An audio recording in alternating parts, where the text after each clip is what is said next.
Welcome to the Sportsbiz Show. Today we have with us former India number 1 and junior Grand Slam champion Yuki Bhambri. Yuki also broke into the top 100 ATP rankings in 2015 after winning the Pune Open. Today we've chatted with him on the commercials, investment and infrastructure that goes on behind building a champion of his caliber and what the future holds for him as well as Indian tennis in the global landscape. But before we dive into it, just a quick note. Thank you for following the Sportsbiz Show so far. We've also started releasing a newsletter called the Sportsbiz Slick. Sign-ups are absolutely free and the link will be in the show notes. A lot of trends, tips, and just breaking down the business of sports will be included in the newsletter. And now, let's dive into it.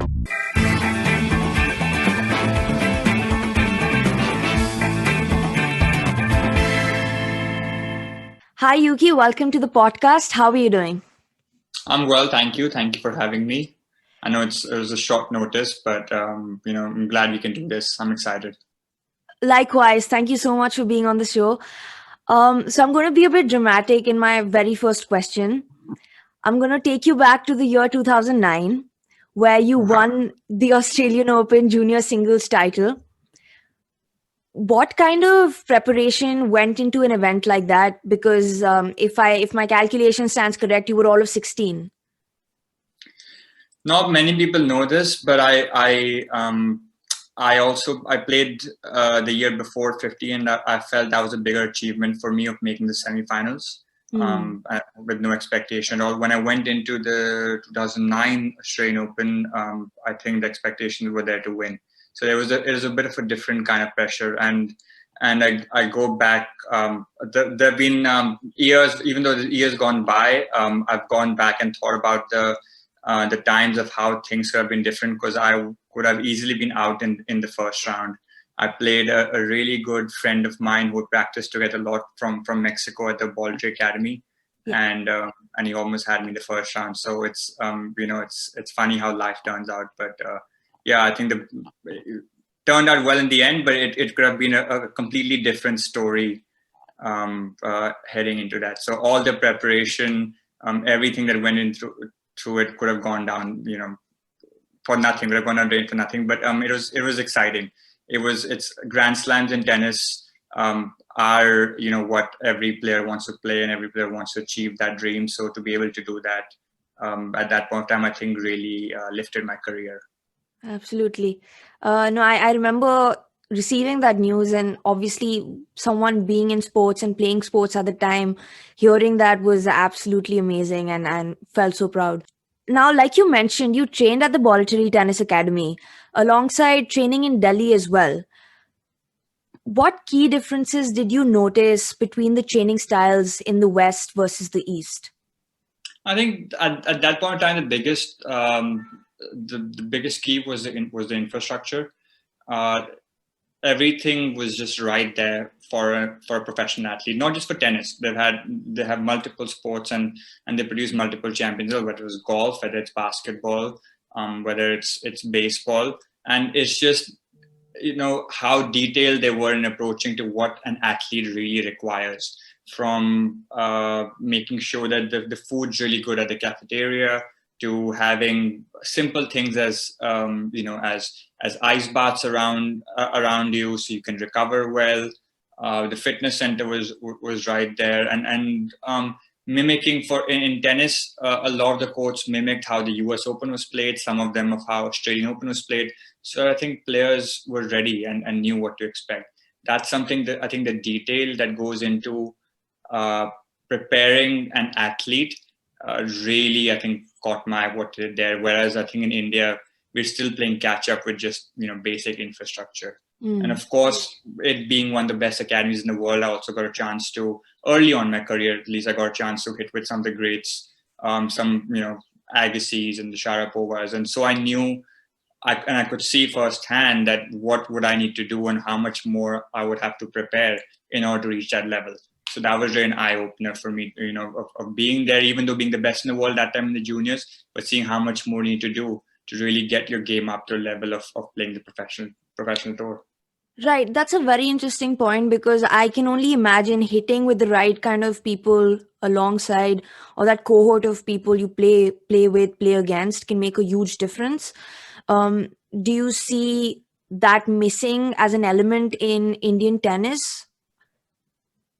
Yes, I mean that's where I got, I think, a little bit lucky as well. Where I early on, I got an opportunity to see when to progress. In fact, a lot of times, the times I spend there, I would go there every quarter, spend a few weeks there, learn what the coaches had to say, come back to India and practice that. Come back home, in Delhi, get my coach to work on the things that they've said, and go through about it, and then go back again every few months to see where I'm at. So it was it really shaped my career. It really gave me, I think, the edge. And from where usually one plays the juniors, plays 17, 18, and then enters a professional tour, and then sort of realizes what standard there is. I think I got a chance early on to see what it's all about, what professional tennis is all about. So that's something is of course missing in India, but I think it's changing now, and with social media, with there being more awareness as well.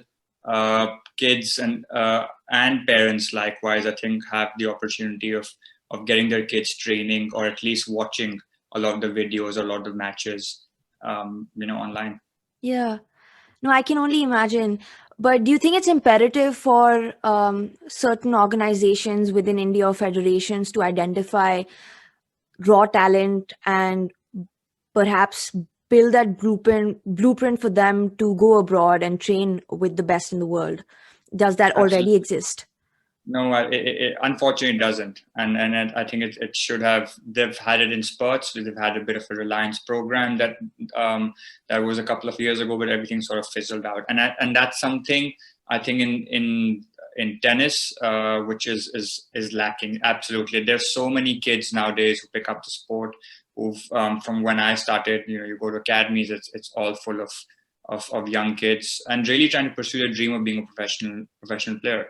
So it's something, I think, having a proper structure that is lacked in Indian tennis, of where they can really churn out players. I think a lot of us have really been accidents, or really gone our own way completely, an individual sport, doing it individually ourselves with maybe the support of the family, and that's about it. And it's really sad, because as a country, and as big as we are, not to really have those Olympic medals coming in.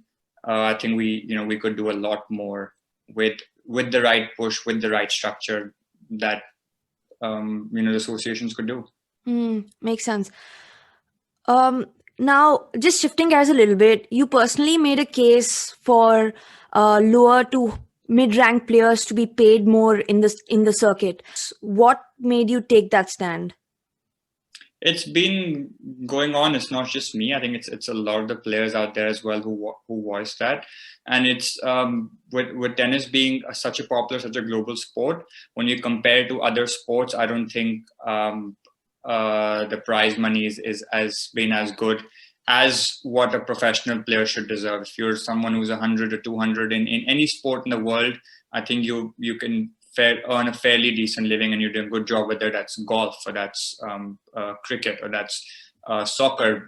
Being in a sport, playing in any of these teams, you could be in a second division in UK and still earn a good wage. Whereas when it comes to tennis, it's really just the elite level of the Federers and the Nadal and the Djokovic that are really earning, and that was something I think that not just me, but every player out there, including in fact some of the top guys as well, have echoed that, because you don't. I feel a person, a Federer getting an extra $1 million or $2 million, winning that US Open is not going to make a difference. Whereas if they distribute that money to a lot of the lower ranked players, it does a world of good for all of them, and motivates a lot of the players to do it, because tennis being an expensive sport, people aren't really being able to thrive and really earning a living, and that's sad. Even though it being such a global sport and being so big with huge numbers coming in. No, that absolutely makes sense. I was going to say it's not an inexpensive sport by any means. Keeping that aside, what is the traction for sponsors like, especially from the grassroots moving into the elite? I think it's changed now. Wasn't much before, but I think there's been a lot more awareness now. There've been I think the other sports having done well, other leagues having done well, followed by the IPL. We've seen the badminton leagues, the kabaddi leagues in India, the ISL, and slowly I think tennis has sort of picked on. I think there's a couple of foundations out there who've been doing a good job, such as the Virat Kohli Foundation picking up kids. So it's been better now. I still feel that they're really, most of the times, I think managements or sponsors are guilty of really picking players when they've already done well, and not really sponsoring or funding a child when they need it from the grassroots level, and seeing them grow. So that's something, but again, you need a structure in place for that.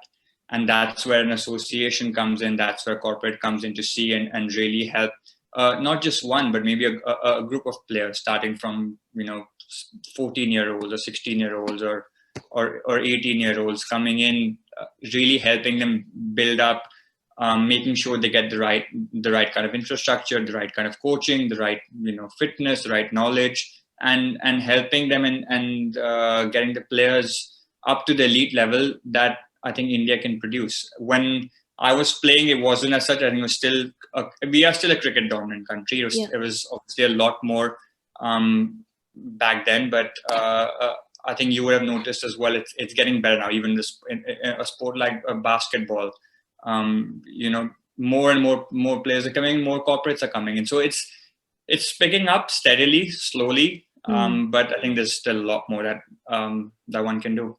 No, absolutely. In fact, when the IPTL started in India, when that took place, about 2 seasons, and that brought so much ray of hope. But hoping to see that picks up because of the kind of athletes that have been produced in the country in the sport. Now, you are personally bouncing back from an injury which occurred in 2018. And I think you had an injury early on in your career as well, around 2011. Now, the two injuries are almost a decade apart if you count the time it took to perhaps heal those injuries. Has there been a better availability of resources and knowledge in terms of working on the injury, in terms of physios, in terms of experts who can work with the player? I always tell people now that I'm an expert myself. I always tell them I'm a physio without a degree though. So because unfortunately I've had a bunch of injuries it's every new injury has been something to learn, something new to learn, something for me to improve. And with time, of course, things have changed. Science has changed. The way you go about treating injuries has changed. As something as simple as using foam rollers that never existed. We have massage guns now. Who knew that after every tough session you would have to get into ice baths and roll on those hard rollers. There's an extra 20 minutes of pain after all the pain that you've got. I'm sure you've done those too. So it's little less than you, but I've done it a little bit. Yeah.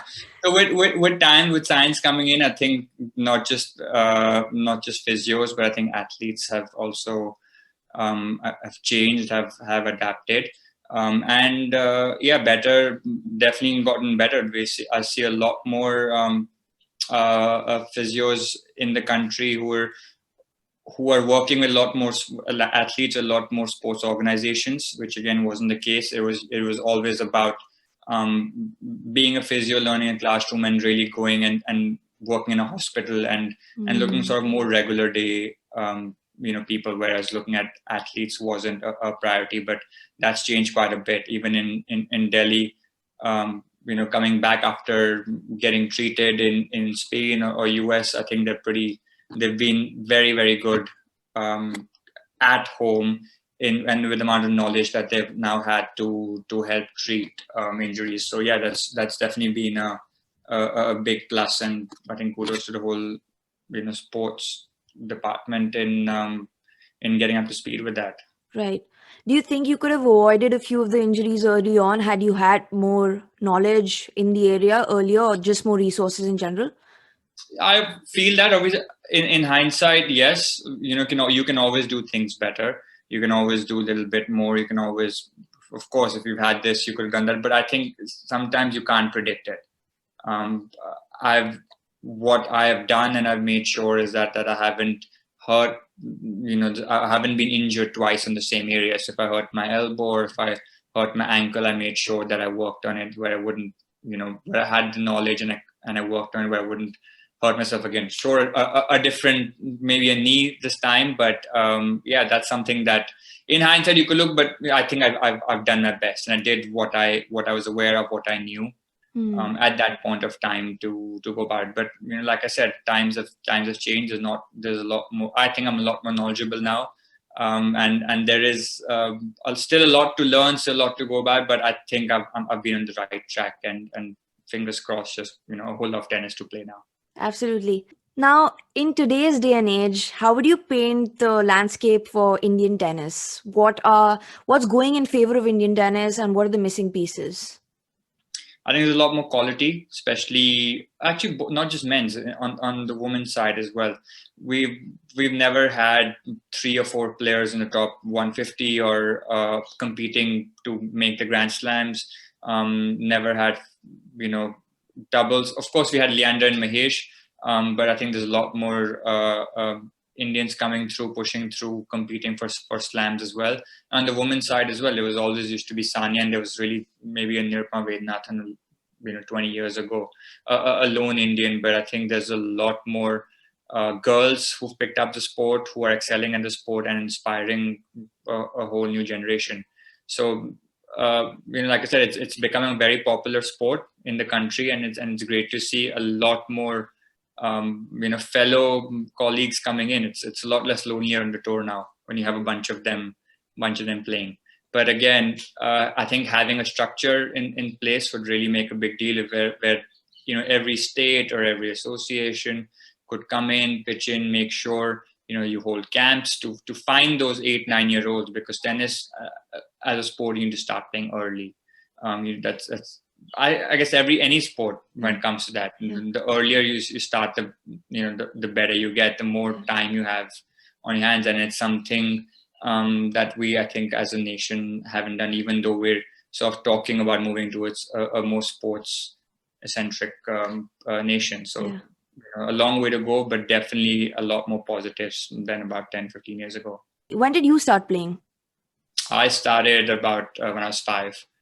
And but I got to see tennis. I got to see tennis a lot more because my sisters played. So I was traveling since I was a baby. I always tell them, it's because of you that I picked up the sport. I would have probably been like every other Indian and played cricket at that point of time if it wasn't for them. Wow, that's awesome to hear. Also, I have to probe just a little bit more. Fundamentally, do you think anything is missing in Indian tennis compared to, I again, at the risk of repeating myself, but compared to their Western counterparts? I mean, why do we see more players emerging out of Europe or perhaps the North, Russia?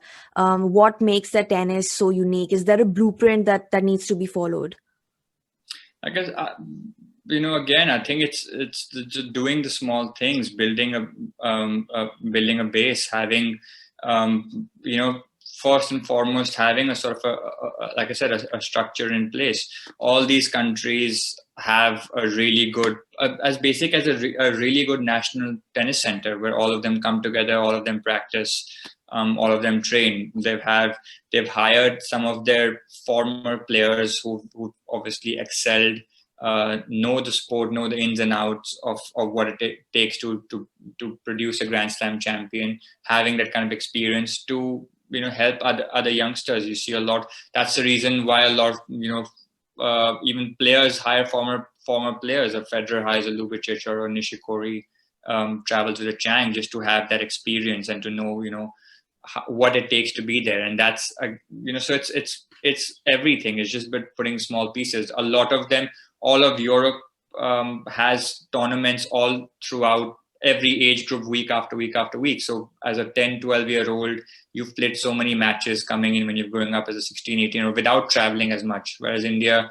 most of our tennis is played out of the country. We have junior events out of the country. We have professional events out of the country, and there's only so much you can travel. Whereas, again, a country like America or Europe, you sit in a car and drive 2 hours and play on the weekends. So it's really just putting a structure in place, getting the coaches in.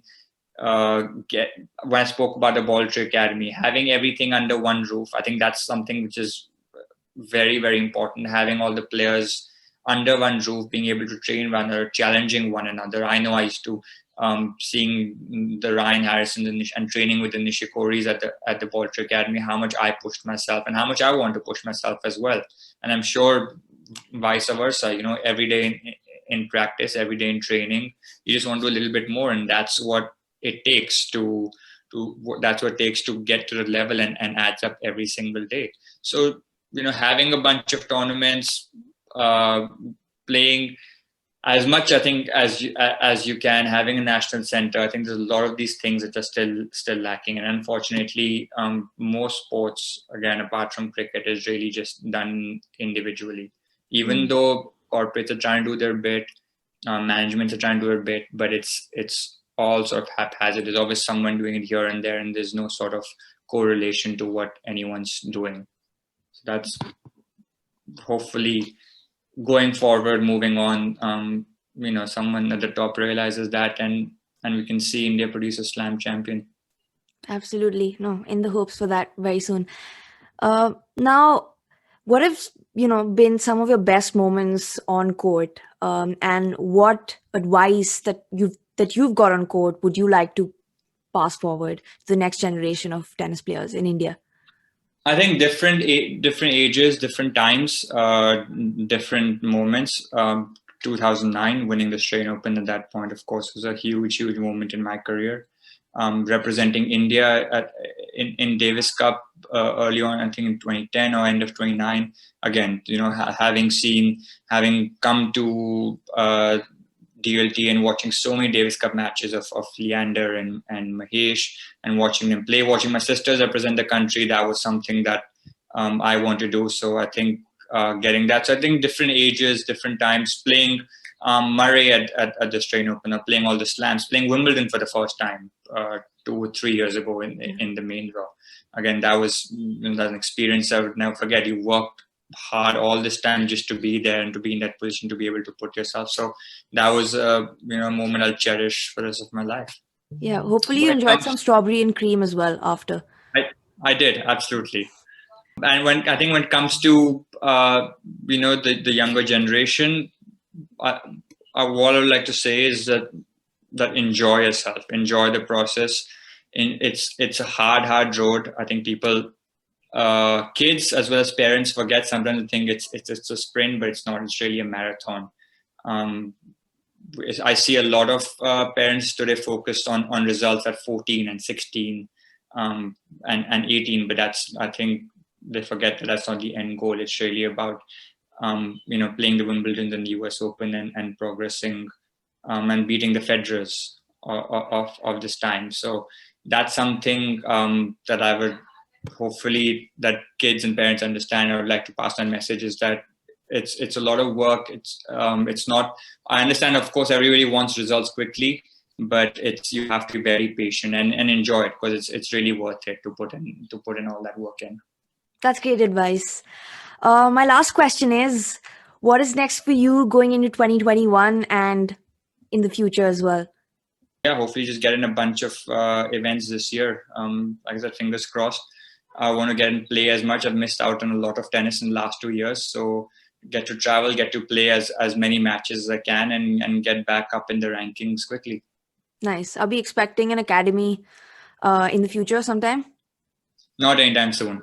I still feel I have a lot to give, and in terms of my career. So all focused on that.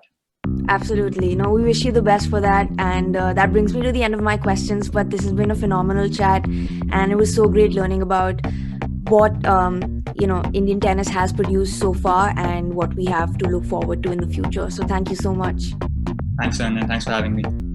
Thank you everybody for tuning in. Please don't forget to subscribe, like and share for the best tips and trends in the world of sports business wherever you listen to podcasts.